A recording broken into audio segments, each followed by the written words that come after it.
इधर साइड हो जाइए, आप लोग साइड हो जाइए। आप तस्वीरों में देख सकते हैं कि जो उन्नाव रेप की इसकी विक्टिम है वो यहाँ पर इंडिया गेट पर धरना प्रदर्शन कर रही थी। जैसे ही देखा गया कि कुलदीप सिंह सेंगर को दिल्ली हाईकोर्ट द्वारा बेल दी जाती, उसके बाद योगिता बयाना विक्टिम और उनकी जो मदर थे। ഈ ദൃശ്യങ്ങൾ നിങ്ങൾ കണ്ടല്ലോ. 3 സ്ത്രീകൾ ഇന്ത്യ ഗേറ്റിന്റെ മുൻപിൽ ധർണ നടത്തിയപ്പോൾ മോദിയുടെ പോലീസ് അവരെ വളരെ ആഘോഷപരമായി എടുത്തുകൊണ്ട് പോവുകയാണ്. അജയ് ബിഷ്ടിന്റെ ഊപ്പിയിൽ BJPയുടെ സിറ്റിംഗ് MLA ആയിരുന്ന കുൽദീപ് സിംഗ് സെൻഗർ പ്രായപൂർത്തിയാകാത്ത ഒരു പെൺകുട്ടിയെ അതിക്രൂരമായി പീഡിപ്പിക്കുകയും കൊല്ലാൻ ശ്രമിക്കുകയും കൂട്ട ബലാത്സംഗത്തിന് ഇരയാക്കുകയും ചെയ്തു. ആ ക്രൂരകൃത്യം ചെയ്ത നരാധമന്റെ ശിക്ഷ ഡൽഹി ഹൈക്കോടതി, നിങ്ങൾ കേട്ടത് ശരിയാണ്, ഡൽഹി ഹൈക്കോടതി സസ്പെൻഡ് ചെയ്തു.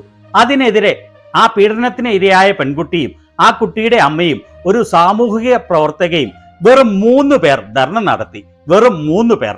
അവരെയാണ് മോദിയുടെ ബേട്ടി പഠാവോ ബേട്ടി ബചാവോ പോലീസ് എടുത്ത് അറസ്റ്റ് ചെയ്തു കൊണ്ടുപോകുന്നത്. മോദി സ്ത്രീകൾക്കെതിരെയുള്ള കുറ്റകൃത്യങ്ങൾ വെച്ചു പൊറുപ്പിക്കുകയില്ല എന്ന് മുൻപ് പറഞ്ഞിട്ടുള്ളതും BJPയുടെ ഉത്തർപ്രദേശിലെ മന്ത്രി ഇവരെ കളിയാക്കുന്നതും വിവിധ ആളുകൾ ഈ നരാധമന്റെ ശിക്ഷ ഡൽഹി ഹൈക്കോടതി സസ്പെൻഡ് ചെയ്തതിനെക്കുറിച്ച് സംസാരിക്കുന്നതും നമുക്ക് വ്യക്തമായി അവലോകനം ചെയ്യാം. സംഘികളുടെ തനിനിറം മറയില്ലാതെ വെളിപ്പെടുത്തുന്ന ഈ ചാനൽ സബ്സ്ക്രൈബ് ചെയ്യാത്തവർ സബ്സ്ക്രൈബ് ചെയ്യാൻ മറക്കല്ലേ. ആദ്യം മോദി സ്ത്രീകൾക്കെതിരെയുള്ള കുറ്റകൃത്യങ്ങൾ വെച്ചു പൊറുപ്പിക്കുകയില്ല എന്ന് പറയുന്നത് നമുക്ക് കേൾക്കാം. कि भारत सरकार ने बेटियों के साथ दुर्व्यवहार करने वाले राक्षसी मनोवृत्ति के लोगों को अब फांसी पे लटकाने का कानून बनाया है। और जब मुख्यमंत्री जी ने इस बात को कहा, मैं देख रहा था पूरा मंडप तालियों से गूंज रहा था, तालियां बंद नहीं हो रही थी। ये दिल्ली में ऐसी सरकार है जो आपके दिल की आवाज सुनती है और निर्णय करती है, तब जाकर के देश स्वीकार करती है। ഭാരതത്തിലെ പെൺകുട്ടികളോട് അതിക്രമം ചെയ്യുന്നവർക്ക് അതികഠിനമായ ശിക്ഷ കൊടുക്കാനുള്ള നിയമം മോദി ഉണ്ടാക്കി. മുഖ്യമന്ത്രി ഇത് പറഞ്ഞപ്പോൾ ആളുകൾ നിർത്താതെ വളരെ നേരം കൈയടിക്കുകയാണ്.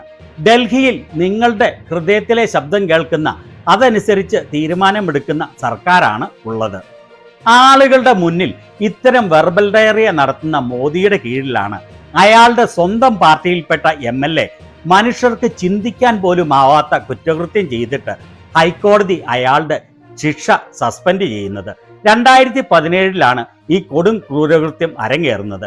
ജോലി ലഭിക്കാൻ സഹായിക്കണമെന്ന് പറഞ്ഞ് 17 വയസ്സുള്ള പ്രായപൂർത്തിയാകാത്ത ഒരു പെൺകുട്ടി ഉന്നാവിലെ BJP MLA കുൽദീപ് സിംഗ് സെൻഗറിനെ ചെന്ന് കാണുന്നു. അയാൾ ആ പെൺകുട്ടിയെ അതിക്രൂരമായി ബലാത്സംഗം ചെയ്യുന്നു. പിന്നീട് ആ പെൺകുട്ടിയെ അയാളും കൂട്ടാളികളും ചേർന്ന് കൂട്ട ബലാത്സംഗം ചെയ്യുന്നു. എന്നാൽ ആ പെൺകുട്ടി ഭയപ്പെടാതെ പോലീസിൽ പരാതി നൽകുന്നു. എന്നാൽ സ്ഥലത്തെ ബാഹുബലിയായ MLAക്കെതിരെ കേസെടുക്കാൻ അജയ് ബിഷ്ടിന്റെയും മോദിയുടെയും UP പോലീസ് തയ്യാറായില്ല. പരാതി നൽകിയിട്ടും ഇയാൾക്കെതിരെ FIR രജിസ്റ്റർ ചെയ്യാൻ പോലീസ് തയ്യാറാകാത്തതുകൊണ്ട് ആ പെൺകുട്ടി അജയ് ബിഷ്ടിന്റെ വസതിക്ക് മുൻപിൽ സ്വയം തീ കൊളുത്തി ആത്മഹത്യക്ക് ശ്രമിച്ചു. അങ്ങനെയാണ് അവസാനം FIR രജിസ്റ്റർ ചെയ്യുന്നത്. അതേസമയം ആ പെൺകുട്ടിയുടെ പിതാവിനെ പോലീസ് കസ്റ്റഡിയിൽ എടുക്കുകയും 7.5 മാസമുള്ള നിരന്തരമായ പീഡനത്തിലൂടെ കൊലപ്പെടുത്തുകയും ചെയ്തു. എന്നിട്ടും പിൻവാങ്ങാൻ ആ പെൺകുട്ടിയും കുടുംബവും തയ്യാറായില്ല. 2019 ഇയാൾ നിയോഗിച്ച ഗുണ്ടകൾ ആ പെൺകുട്ടി കോടതിയിലേക്ക് പോകുമ്പോൾ സഞ്ചരിച്ച വാഹനത്തിൽ ഒരു ട്രക്ക് കൊണ്ടുവന്ന് ഇടിക്കുകയും പെൺകുട്ടിക്ക് ജീവൻ അപകടത്തിലാകുന്ന രീതിയിലുള്ള വലിയ പരിക്കേൽക്കുകയും ചെയ്തു. ആ പെൺകുട്ടിയുടെ 2 ആന്റിമാർ ഇതിൽ കൊല്ലപ്പെടുകയും ചെയ്തു. ഇയാൾക്കെതിരെ UP പോലീസ് നടപടിയെടുക്കാത്തതിനാൽ സുപ്രീം കോടതി സ്വയം കേസ് ഏറ്റെടുക്കുകയും 2019 ഇയാളെ ജീവപര്യന്തം തടവിന് ശിക്ഷിക്കുകയും ചെയ്തു. 2 ദിവസം മുൻപ് ഡിസംബർ 23 ഡൽഹി ഹൈക്കോടതി ഇയാളുടെ ശിക്ഷ സസ്പെൻഡ് ചെയ്യുകയും ഇയാളെ ജാമ്യത്തിൽ വിടുകയും ചെയ്തത്. ഇത്രയും വലിയ കടുത്ത കുറ്റകൃത്യം ചെയ്ത ഇയാളെ രാജ്യ തലസ്ഥാനത്തെ ഹൈക്കോടതി ശിക്ഷ സസ്പെൻഡ് ചെയ്ത് ഇറക്കി വിടുക എന്ന് പറഞ്ഞാൽ രാജ്യത്തെ കോടതികൾ വരെ ഏത് നിലയിലാണ് എത്തി നിൽക്കുന്നത് എന്ന് ഓർക്കണം. ഇയാളെ ശിക്ഷിച്ചത് ജീവപര്യന്തം തടവിനാണ്. അതുപോലെ ഈ പെൺകുട്ടിയുടെ ജീവൻ അപകടത്തിലാക്കാൻ ശ്രമിക്കുകയും 2 ആന്റിമാരെ കൊലപ്പെടുത്തുകയും ചെയ്ത കേസ് ഇപ്പോഴും തുടർന്നു പോവുകയാണ്. പ്രായപൂർത്തിയാകാത്തവരെ പീഡിപ്പിക്കുന്നതിനുള്ള ഏറ്റവും ചെറിയ ശിക്ഷ 7 വർഷമാണ്. എന്നാൽ കഠിനമായ കുറ്റകൃത്യം അധികാരസ്ഥാനത്ത് ഇരിക്കുന്നവർ ചെയ്താൽ അതിന് മിനിമം ജീവപര്യന്തം തടവാണ് ശിക്ഷ. BJPയുടെ സിറ്റിംഗ് MLA ആയിരുന്ന ഇയാൾ അധികാരസ്ഥാനത്ത് ഇരുന്നയാളാണ് എന്നുള്ളതിൽ യാതൊരു തർക്കവുമില്ലല്ലോ. ആ സ്ഥാനത്താണ് ഇയാളുടെ ജീവപര്യന്തം ശിക്ഷ ഡൽഹി ഹൈക്കോടതി സസ്പെൻഡ് ചെയ്യുന്നത്. വെറും ഒരു കീഴ്ക്കോടതിയല്ല, ഹൈക്കോടതി. ഇയാളുടെ ശിക്ഷ സസ്പെൻഡ് ചെയ്യുന്നതിനെ മോദിയുടെ CBI എതിർത്തില്ല. മോദിയുടെ സ്വന്തം വനിതാ കമ്മീഷൻ പോലും യാതൊരു എതിർപ്പും പ്രകടിപ്പിച്ചില്ല. അങ്ങനെ കോടതി ഇയാളുടെ ശിക്ഷ സസ്പെൻഡ് ചെയ്യുന്നു.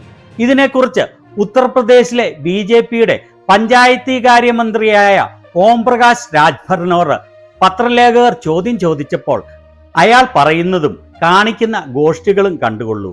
लेकिन पुलिस उनके पीड़िता और उनके साथ वालों को उठा ले गई इंडिया गेट से, वो धरना दे रहा था दिल्ली में। घर तो उनका उन्नाव है, घर तो उनका उन्नाव है दिल्ली से। പത്രലേഖകൻ ചോദിക്കുന്നത് പീഡിപ്പിക്കപ്പെട്ട പെൺകുട്ടിയും കുടുംബവും ഡൽഹിയിൽ ധർണ നടത്തിയപ്പോൾ ഡൽഹി പോലീസ് അവരെ അറസ്റ്റ് ചെയ്ത് കൊണ്ടുപോയല്ലോ എന്നാണ്. അതിനുള്ള മോദിയുടെ ഊപ്പിയിലെ മന്ത്രിയുടെ മറുപടി, അവരുടെ വീട് ഉന്നാവിലാണല്ലോ, അവരുടെ വീട് ഉന്നാവിലാണല്ലോ, എന്നിട്ട് ഡൽഹിയിൽ എന്തിനാണ് ധർണ നടത്തുന്നത് എന്ന് പറഞ്ഞ് അയാൾക്ക് ചിരിയടക്കാൻ സാധിക്കുന്നില്ല. അത് കേട്ട് ചുറ്റും നിൽക്കുന്ന ഏതാനും പേരും ചിരിക്കുന്നുണ്ട് എന്നുകൂടി പറയുമ്പോൾ ഇന്ത്യയിലെ സമൂഹം എത്രത്തോളം ദുഷിച്ചതാക്കി മാറ്റിയിരിക്കുകയാണ് മോദി എന്ന് ചിന്തിച്ചു നോക്കണം.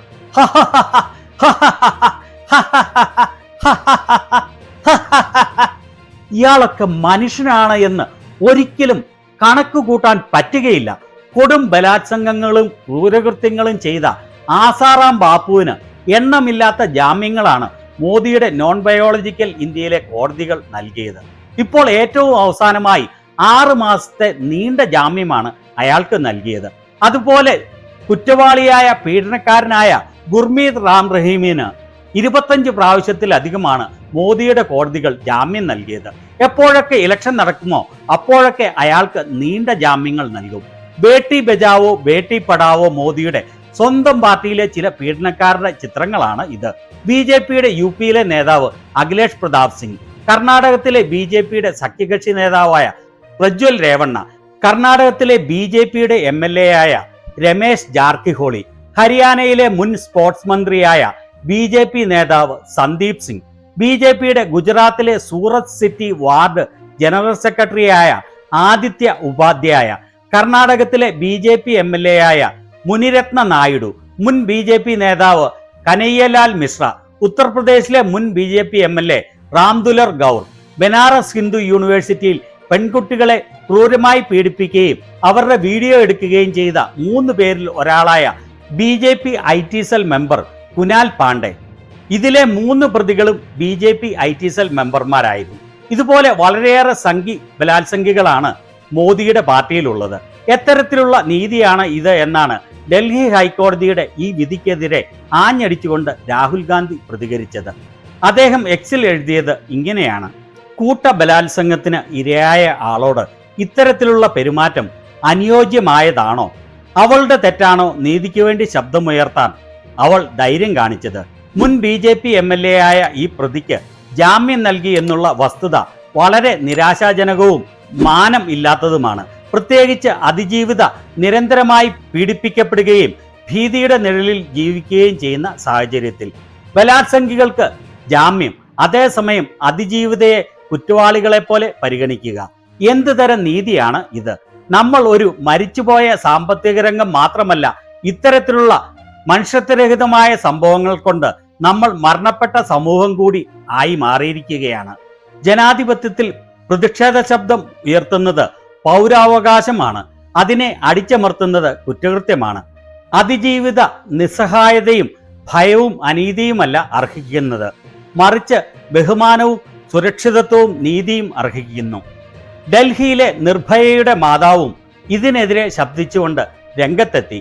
അവർ പറഞ്ഞത് ഇന്ത്യയിൽ ഒരു പുതിയ നിയമമാണ് ഉണ്ടാക്കുന്നത്. ഇത് ഒരിക്കലും നടക്കാൻ പാടില്ലാത്തതാണ്. നിങ്ങൾ വീട്ടിലാണെങ്കിലും വീട്ടിൽ നിന്ന് അകലെയാണെങ്കിലും അത് കാര്യമല്ല. യാഥാർത്ഥ്യം എന്താണെന്ന് വെച്ചാൽ നിങ്ങൾ കുറ്റകൃത്യം ചെയ്തു, നിങ്ങളെ ശിക്ഷിക്കുകയും ചെയ്തു. കോടതി ഇതിന്മേൽ നിഷ്പക്ഷമായ ഹിയറിംഗ് നടത്തണം. ഒരിക്കലും അയാൾക്ക് ജാമ്യം നൽകുവാൻ പാടില്ല. കുടുംബം ഇപ്പോഴും ഭീഷണിയിലാണ്. ഇത്തരം തീരുമാനം എടുക്കുന്നതിലൂടെ കോടതി സ്വയം പരിഹാസ്യമാവുകയാണ്. ഇന്ത്യയിൽ സ്ത്രീകൾക്കെതിരെയുള്ള കുറ്റകൃത്യങ്ങളുടെ കണക്ക് കേട്ടാൽ ഞെട്ടും. ഇന്ത്യൻ എക്സ്പ്രസിന്റെ ഈ വാർത്തയിൽ പറഞ്ഞിരിക്കുന്നത് നാഷണൽ ക്രൈംസ് റെക്കോർഡ്സ് ബ്യൂറോയുടെ കണക്കനുസരിച്ച് 2023 മാത്രം 4.5 ലക്ഷം കേസുകളാണ് സ്ത്രീകൾക്കെതിരെയുള്ള കുറ്റകൃത്യങ്ങൾ നടത്തിയതിൽ ചാർജ് ചെയ്തത്. 2022 4,45,256 കേസുകളും 2021 4,28,278 കേസുകളും ഉണ്ടായിരുന്ന സ്ഥാനത്താണ് ഇത്. അതായത് മോദി ഭരണത്തിൽ വന്നതോടുകൂടി സ്ത്രീകൾക്ക് എതിരെയുള്ള കുറ്റകൃത്യങ്ങൾ ഓരോ വർഷവും അതിഭീമമായ തോതിൽ വർദ്ധിച്ചുകൊണ്ടിരിക്കുകയാണ്. എന്നാൽ സ്ത്രീകൾക്കെതിരെയുള്ള കുറ്റകൃത്യങ്ങൾ ബഹുഭൂരിപക്ഷവും ചെയ്യുന്നത് സംഘികൾ ആയതിനാൽ അവർക്കെതിരെ നടപടിയെടുക്കുന്നത് വളരെ വിരളമാണ്. ആളുകളുടെ മുന്നിൽ നിന്ന് ബേട്ടി പഠാവോ ബേട്ടി ബചാവോ എന്ന് പറയുന്ന മോദിയുടെ യഥാർത്ഥ രൂപമാണ് ഇത്. മോദിയുടെ സ്വന്തം CBIയും വനിതാ കമ്മീഷനും കോടതിയിൽ ഇതിൽ കക്ഷിയായിരുന്നു. ജാമ്യം അനുവദിക്കുമ്പോൾ അവിടെ ഉണ്ടായിരുന്നു. പക്ഷേ അവർ അത് എതിർത്തില്ല എന്നുകൂടി അറിയുമ്പോൾ BJPയുടെ മെഷീനറി മൊത്തം ഇയാളെ സംരക്ഷിക്കാൻ സർവ സന്നാഹവുമായി ഇറങ്ങിയിരിക്കുകയാണ് എന്ന് വ്യക്തമായല്ലോ. എല്ലാ തരത്തിലും നാട് മുടിച്ച് മോദി അടങ്ങൂ. കാട്ടാളന്മാരുടെ നാടായി മാറിയിരിക്കുകയാണ് മോദിയുടെ നോൺ ബയോളജിക്കൽ ഇന്ത്യ, സംഘി കാട്ടാളന്മാരുടെ നാട്. സംഘിസ്ഥാനിലെ കോടതികളും അങ്ങനെ തന്നെ. ഇതിനെക്കുറിച്ച് നിങ്ങളുടെ അഭിപ്രായം എന്താണ്?